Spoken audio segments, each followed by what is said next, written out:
Recording. Morning, Mary. How are you? I'm well. How are you, Ruth? Terrific. Thank you. So glad to join you again Mhm. and You want talk to set our about. intention for the day? I'm ready to set our intention for the day and actually for the month. As we mentioned last week, this month we will be focusing on switching things up as we find our new normal. And so today I'm excited to talk about switching things up, but in an organized way.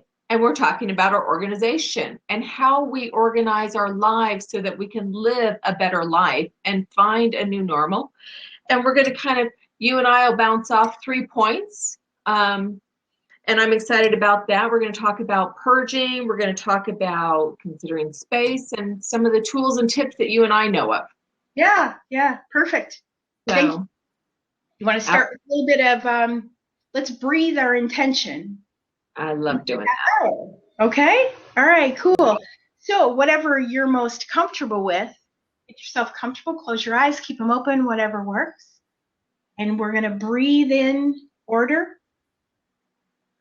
And deep breath out. Breathe out chaos. If it helps you, repeat the word as you breathe out. And then another deep breath in, and we're going to breathe in harmony. And breathe out, let it go. We let go all of those things that don't serve us anymore. Have the courage to do that. So now we're going to breathe in a new perspective. Deep breath in, feel it radiating down. And breathe out the way it's always been. And then come back to center. And I think that a great place to start here is to say that new perspective that we just breathed in.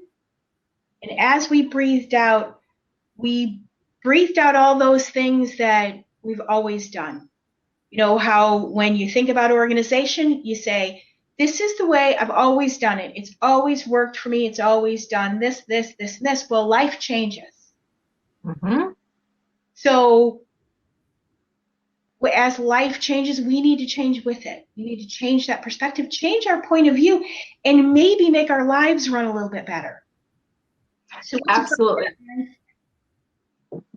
What was that last part? First step. Well, first step, and to do that is we need to open our closets. We need to open drawers. We need to open our kitchen cupboards. We need to purge. We need to open. That's so important and so hard to do. It can be a real challenge to do because there's a couple of different aspects that are involved in purging. One is the physical aspect. Right. It's the carving time out. It's the physical energy of pulling things out. But the other part that is the lesser discussed or the lesser aware part is the emotional part of purging. We open our closet and there's the sweater that we wore, when we met our significant other. And it's like, oh, someday I'll weigh that weight again. And I can wear that to our date. And so we quietly hang it back in the closet with a large amount of guilt, right, and a bigger amount of denial. Right. Or we have the Tupperware that was passed down to us by our mother that we've never used because she might have had, a passel of children, and we have no children left in the house. So do we need a Tupperware that can hold 30 gallons of soup? That's hysterical. And you would think of that, a Tupperware that holds 30 gallons of soup. Yeah. The other part is we went through our clothes, and one of the things that I try and do every year is I try and look at what I don't need that somebody else will need. What have I replaced this year? And I went through a closet, which is not typical for me to do that because I did a big purge and we move a lot. So every time we move, I purge. But I've been keeping these 2 sweaters that were my mom's. And one I could not let go of.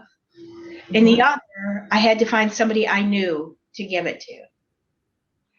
So it's when you can't get rid of it yourself, when it's like, oh, that's so emotional, that's so near and dear to my heart because I can see her wearing it. I gave that to somebody that I know I will see wearing it. And that's a critical piece too. So purging doesn't necessarily mean sending it out to the universe and letting it go. You can also give something to somebody where you're going to see it again. Or where, someone that you care about, that it's going to bring a little bit of joy to. That they will be blessed by it. I participated in a garage sale that benefits scholarship funds for women last year. And I had gone through and I had a lot of that tchotchke stuff that we had collected from different travels and whatnot. And I boxed them all up, and I watched one woman's excitement and joy as she picked up various things that I had brought. And I felt a little bit like a spy because I stood back and I watched her, and she shared with me her excitement over these things. And I said, I'm so glad you enjoy them. And she said, were these yours? Did you really mean to get rid of them? And I said, watching them bless you the way they have today, eliminated any doubt that they were ready to be rehomed, is how I look at it. Yeah. So I think that is an important thing to remember, is that when you're purging, they're going on to be blessing somebody else, unless, of course, it is something that just really needs to go. Right. Thanks for that, Peter. But if it's something that needs, go ahead. Yeah, this is a great suggestion. Peter said, I found a website called ThreadUp and Schoola. It's an app. ThreadUp is for profit, but Schoola benefits schools. You put your clothes and shoes in a free bag that they send to you, and they sell them. And it helps. It's, that's amazing. There are so many perfect suggestions. There are so many things that you can do with all those things that you purge that will benefit others. Thank you, Peter. That was amazing. Yeah. Really appreciate that. And it's when you release it, it's kind of the breathing in, but when you release, remembering that you're blessing somebody else, and then you're blessing your own environment because you're creating more harmony. Right. So critical. So it's, we're spending the month talking about switching things up. And this just occurred to me. So we're switching up how our things are used. We're switching up how we use things that we've created for ourselves, right? So I have all these things on my desk, all these things that are near and dear to me. How could that bless somebody else's life? How could that enhance the quality of someone else's life? Or what can I do with my things that I'm not necessarily using to help somebody else? So switch up how you look at your belongings, maybe. Your tangible things. It's funny, I have a plate rack. It's an iron plate rack, or it's for displaying 4 plates at a time. It's kind of a wall decoration that my mother-in-law gave me years ago.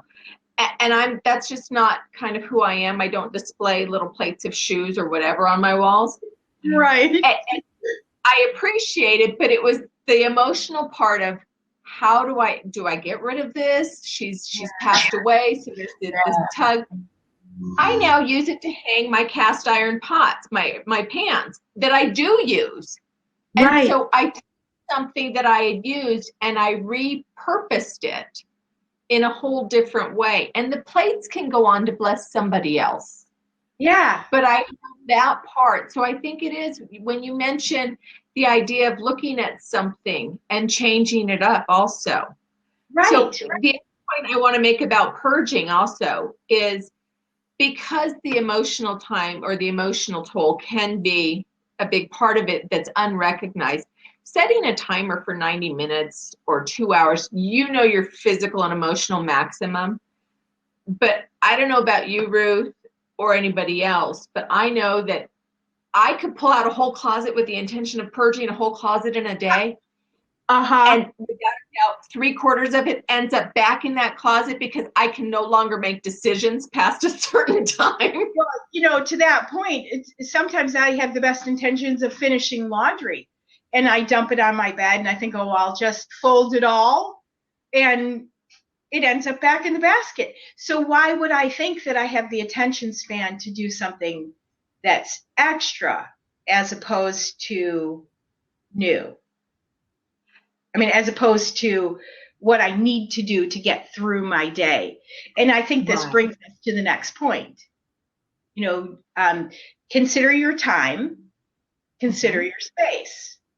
Consider your space. And Peter brings up a good point about hoarding papers also. When you're considering your space, I can be a paper hoarder as well. And it's also, when you consider your space, you also have to consider who you share the space with.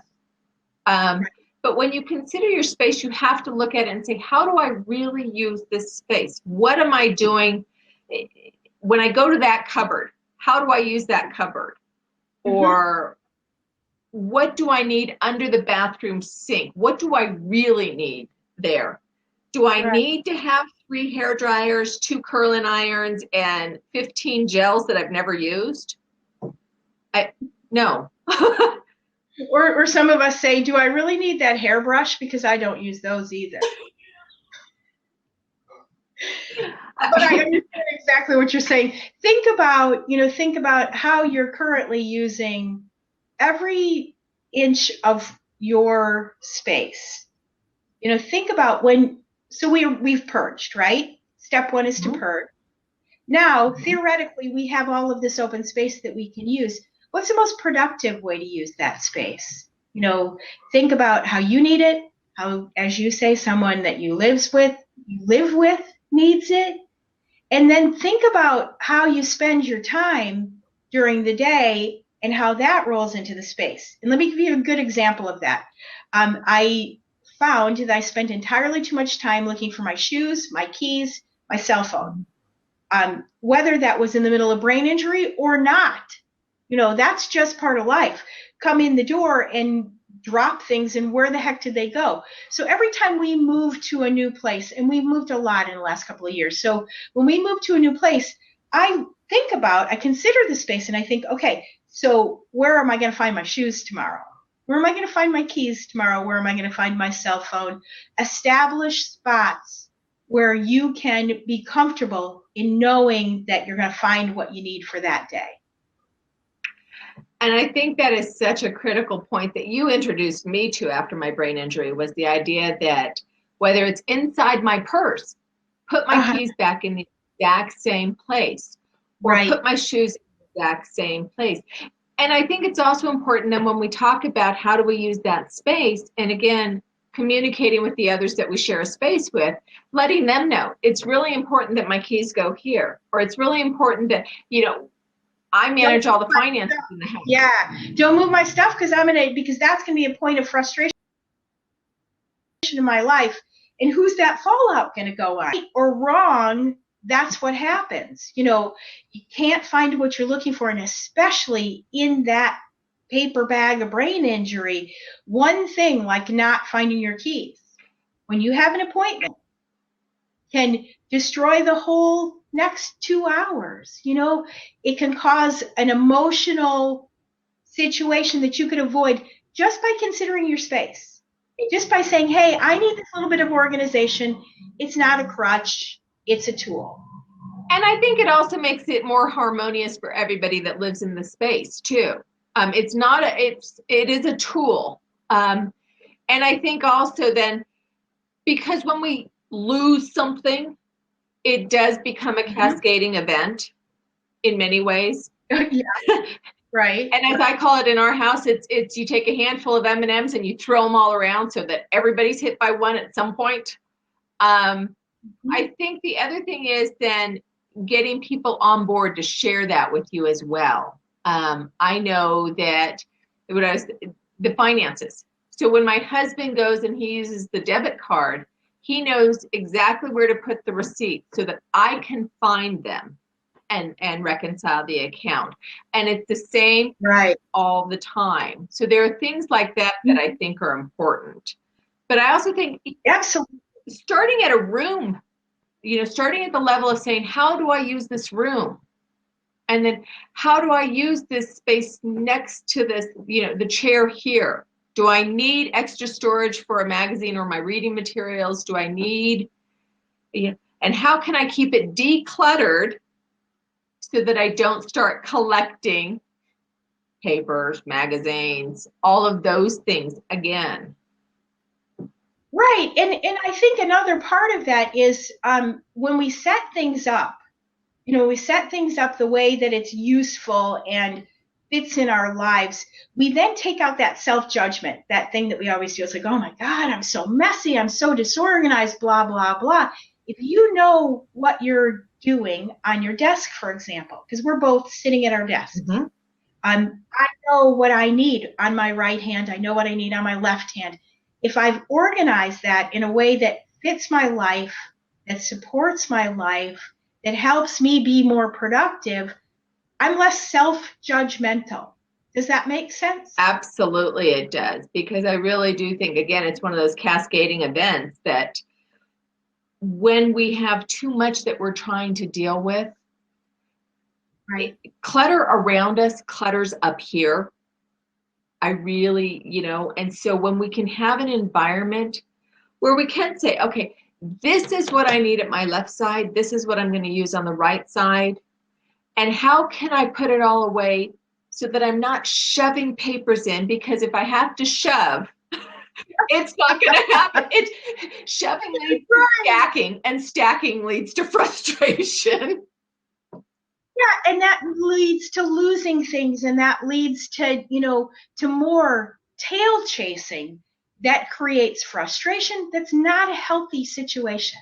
And when we're talking about brain health, we talk about eliminating stressors and creating that good balance of brain chemicals involves eliminating some of those stressors, those things that are going to set you off into a panic.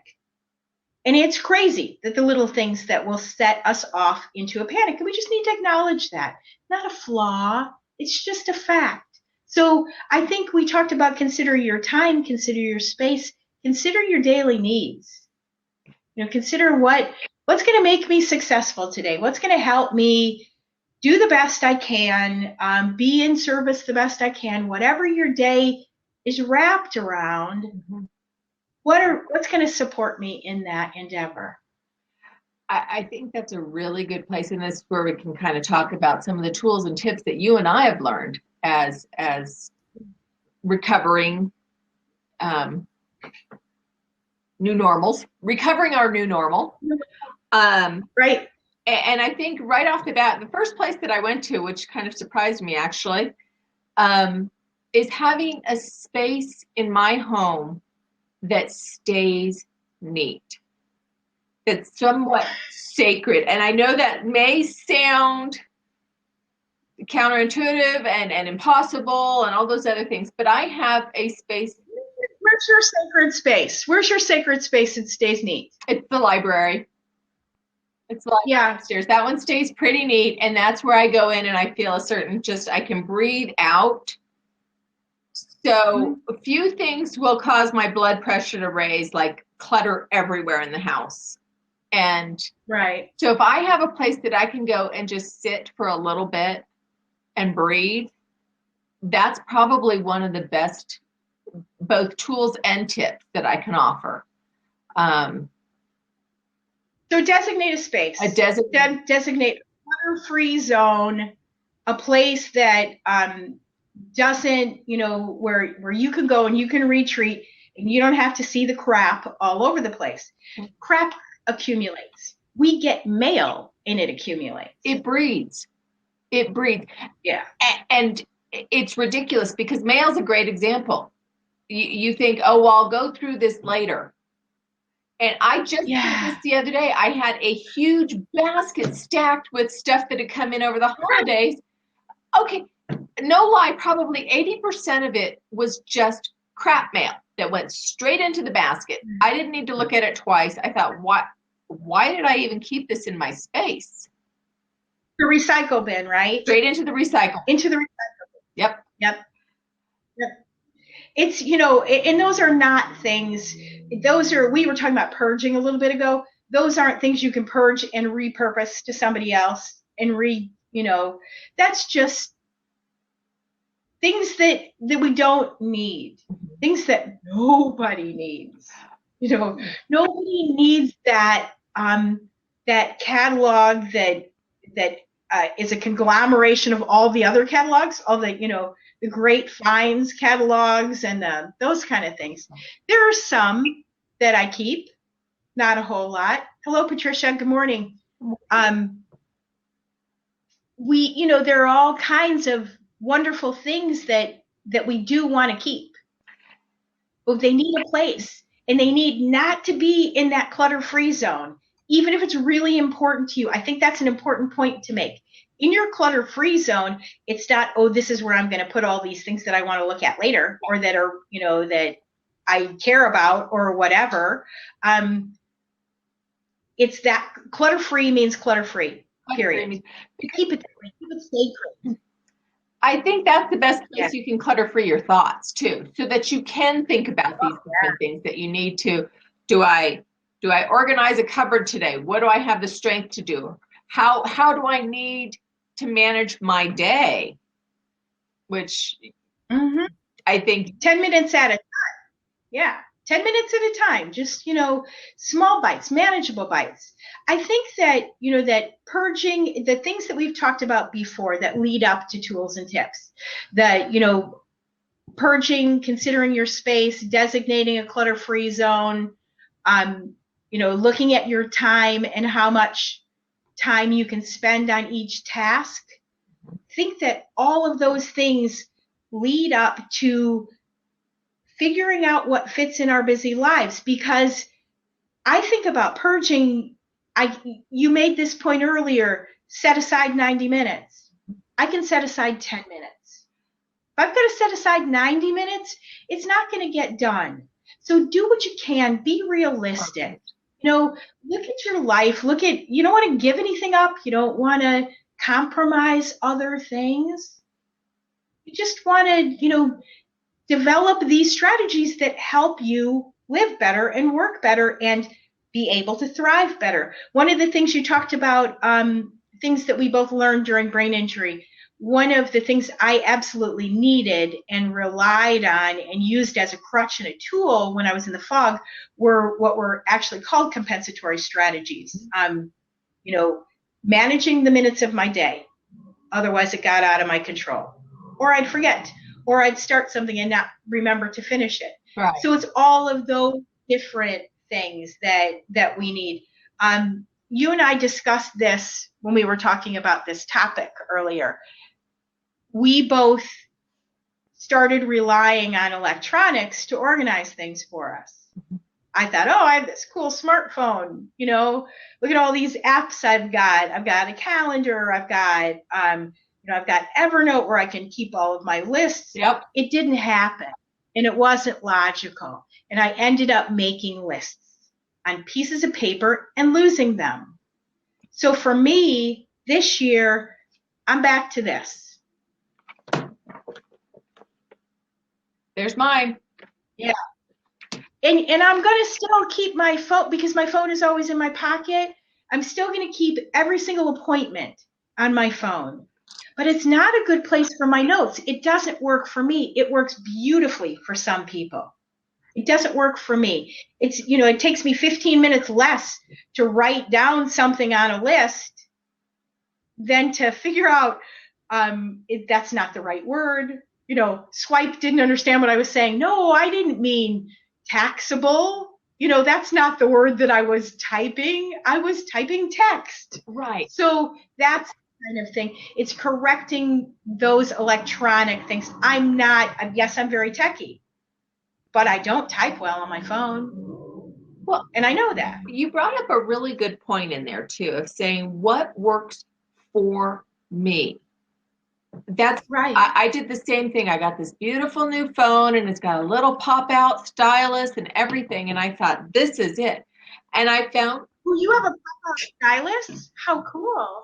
And I do write notes with it, but I, Uh-huh. if I'm doing a quick Costco list, fine. And I don't want to carry a planner. But on the Right. flip side, I found that I was starting to clutter my phone. And Yeah. I wasn't Yeah. doing it as effectively as I thought I would. And it wasn't for me. I don't get the same kind of sensory input, if you will, of writing with the stylus as I do with a pencil, which I use in my planners. So believe it or not, since I do tend to forget things more often now, I found that going back to a planner, and this was different for me. Talk about switching it up. I have used a Franklin Day Planner system for 30 years. And Wow. Yeah. I switched it up by going to a different planning system, and it's a little less cumbersome than the way I used my Franklin. So I said, what do I need? I still need a planning system. I still need a time management system. But the Franklin Right. isn't working for me anymore. How Yeah. to organize Yeah. my life. So Yeah. So 3 things in there. First of all, it's quite impressive that you started writing using a planner when you were 3 years old. That's amazing. there's a And reason then I adore you. the other thing is when you write something, it adds another sensory element. So you're using another pathway in your brain. So you're creating a hook. We're unintentionally or intentionally, I guess, creating a hook when we pick up that pen, activate the motor cortex in your brain, write. You're doing all kinds of crazy brain functions that seal it better. And I remember when I was in school, when I went back to school after my brain injury, I wrote notes, rewrote my notes, and then took notes from my book, and then took those 2 sets of notes and put them together. Pretty neurotic, I know. But I think it was that sensory writing that solidified it all. And I think that's a huge thing. And the third thing is you did a good job of figuring out, of ditching that. This is the way I've always done it. This has worked for me for 30 years. I'm going to go back to paper, so therefore I need to go back to a Franklin planner.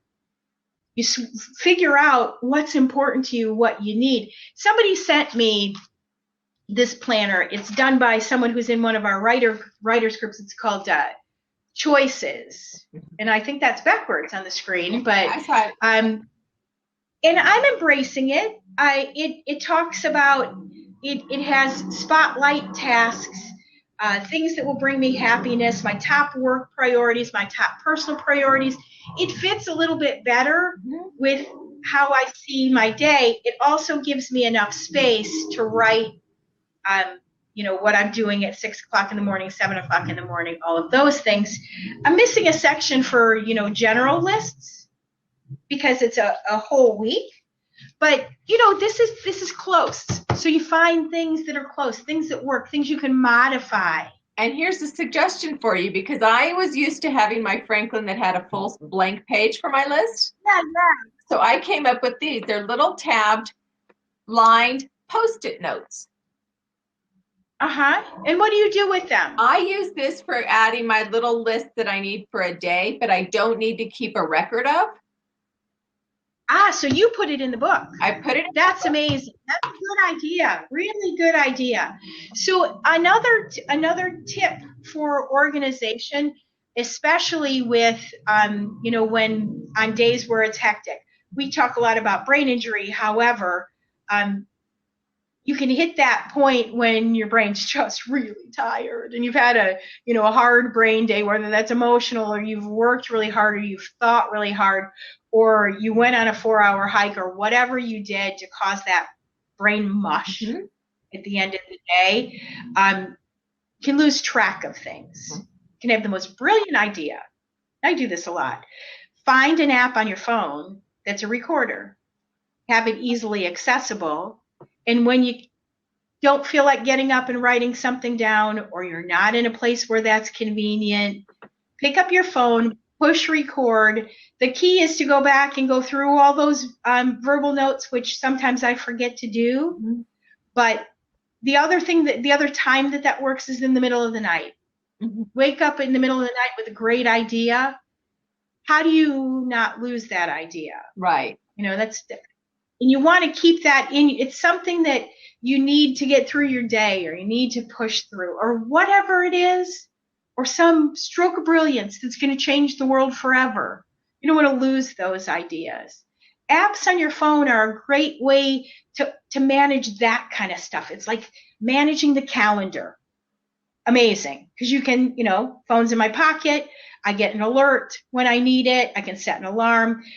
So that's a great way to use this cool smartphone. So you don't have to ditch the smartphone. Use it as a complement.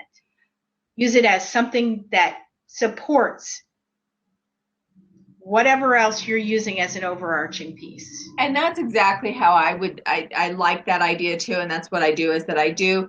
Sometimes I'm not going to carry this bigger planner because it is a little bit larger than the Franklin. In some ways, it's got a bigger footprint than my Franklin did. Right. But I do carry my phone everywhere. And the other thing I would say that I'm just now working on is I'm syncing up my phone, my laptop, and my tablet. So I get my notifications on whichever one I am carrying or working on. No, you can't. That's It just blows my mind. That's crazy. It's that's the kind of thing that works beautifully for you to sync it all up. I get confused. I want alerts on one spot. I've ditched my Outlook alerts. They're all on my phone now. yeah. And it was my way of purging all of that stuff that I thought, these are great tools for me. Oh, I need to use this. I need to use that. The latest and the greatest. I need to simplify. Going back to one place to keep all my notes and one place to keep all my appointments. Yep. And then a place to keep verbal notes. It's simplifying. And oh my gosh, how did we blow a half hour? I was just going to say, I'm looking at the time. I will say my last note on that was, get back to me in 3 months and we'll see if it's still working. And this is where we talk about switching it up and finding out if it's working for us. It may not be. I may find that it gets to be too much having notifications on everything. Yes. But right now I don't know. Sometimes my phone is in the kitchen when I'm on my laptop, things like that. But don't be afraid to switch it up. That's the key. And that's what we're talking about, is having the courage to breathe in that new perspective and breathe out the way it's always been. Exactly. Because the way it's always been doesn't necessarily work. Or if it did work and it has served us well, there may be slight ways to tweak those things too.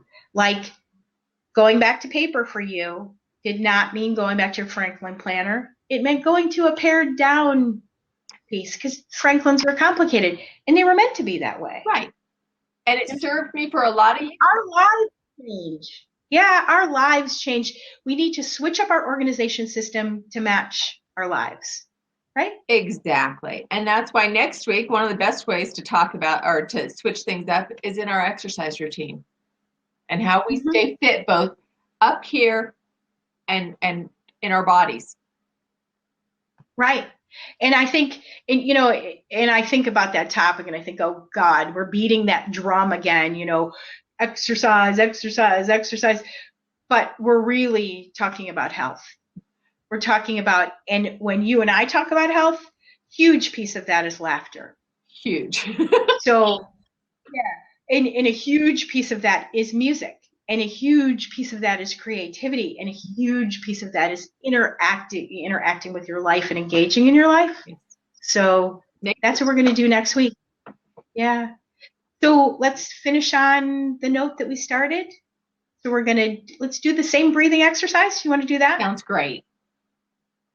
Okay, cool. So however you're comfortable, close your eyes, keep them open. Take a deep breath in and breathe in order. And as you release that breath, release the chaos. Take another deep breath in. Breathe in harmony. And as you breathe out, let it go. Let go all those things that don't serve you. As you take your next deep breath in, you're going to breathe in a new perspective. You're going to breathe out the way it's always been. Thank you. Thank you. Thanks for joining us, everyone. Yep. See you next week. Same bat time, same bat channel. All the good stuff. Bye-bye. Bye-bye.